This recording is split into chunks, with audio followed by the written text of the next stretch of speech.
आज हम लोग करेंगे क्वेश्चन नंबर 47 जिसमें कहा गया है a block of mass m sliding on a smooth horizontal surface with A velocity v। तो ये डायग्राम आप देख रहे हैं, v वेलोसिटी से मूव कर रहा है। कहता है a long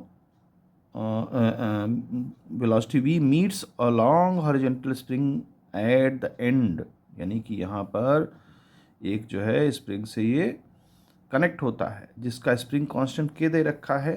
find the maximum compression of the spring, will the velocity of the block be same as v when it comes back to the original position. तो इस क्वेश्चन को करते हैं, क्वेश्चन नंबर 47, जिसमें एक हमारा ब्लॉक है और वो ब्लॉक v वेलोसिटी से मूव करता हुआ एक अटैच्ड स्प्रिंग से कनेक्ट होता है। तो इसमें जैसे ही ये v वेलोसिटी से मूव करेगा और यहाँ पर आकर के जब अटैच होगा, मान लीजिए यहाँ से आके अटैच होता है ये, तो क्या होगा, स्प्रिंग में कंप्रेशन आ जाएगा। समझे, स्प्रिंग में कंप्रेशन आ जाएगा।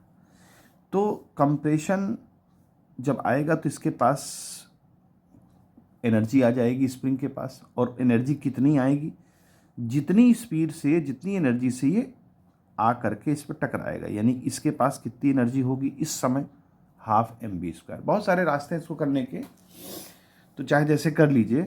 तो जब ये ब्लॉक यहाँ आ करके इससे टकराएगा तो ब्लॉक के टकराते समय उसके पास कितनी एनर्जी, हाफ mv²। यही एनर्जी लेकर के ये स्प्रिंग कंप्रेस हो जाएगी। तो जिस समय कंप्रेस होगी उसके पास क्या एनर्जी होगी स्प्रिंग के पास, तो उसके पास हो जाएगी हाफ kx²। मान लीजिए x डिस्टेंस ये कंप्रेस होती है, तो यहाँ से हम x की वैल्यू फाइंड कर सकते हैं, half mv² is equal to kx², x² is equal to mv² by k। तो x की वैल्यू हमें फाइंड करना है, तो v बाहर आ जाएगा और m बाई k रूट में आ जाएगा, यानी इतनी डिस्टेंस वो ट्रेवल करेगा स्प्रिंग अंदर जाने के लिए, कंप्रेस होने के लिए। ये तो हो गई एक बात। दूसरी बात ये पूछ रहा है कि will the velocity the block be same as v when it's come back. तो देखिए, जैसे ये कंप्रेस हो करके जब ये रेस्ट में आएगी स्प्रिंग, तो स्प्रिंग क्या करेगी, फिर से रिलीज होगी, और जब स्प्रिंग फिर से रिलीज होगी तो ये जो ब्लॉक है ये इस डायरेक्शन में मूव करेगा, यानी अपोजिट डायरेक्शन में मूव करेगा।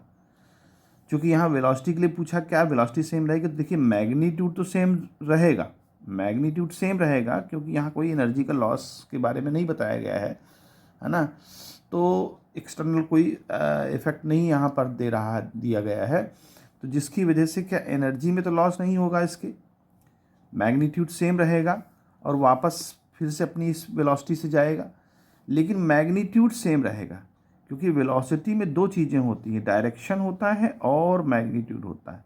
तो मैग्नीट्यूड सेम रहेगा लेकिन डायरेक्शन बदल जाए, क्यों, क्योंकि अब डायरेक्शन इस डायरेक्शन लेफ्ट साइड में आ रहा है। तो उसने पूछा क्या वेलोसिटी सेम रहेगी, तो नो, आंसर है नहीं, वेलोसिटी सेम नहीं रहेगी, क्योंकि उसका डायरेक्शन बदल जा रहा है, मैग्नीट्यूड सेम है। तो इस तरह से इस क्वेश्चन करेंगे।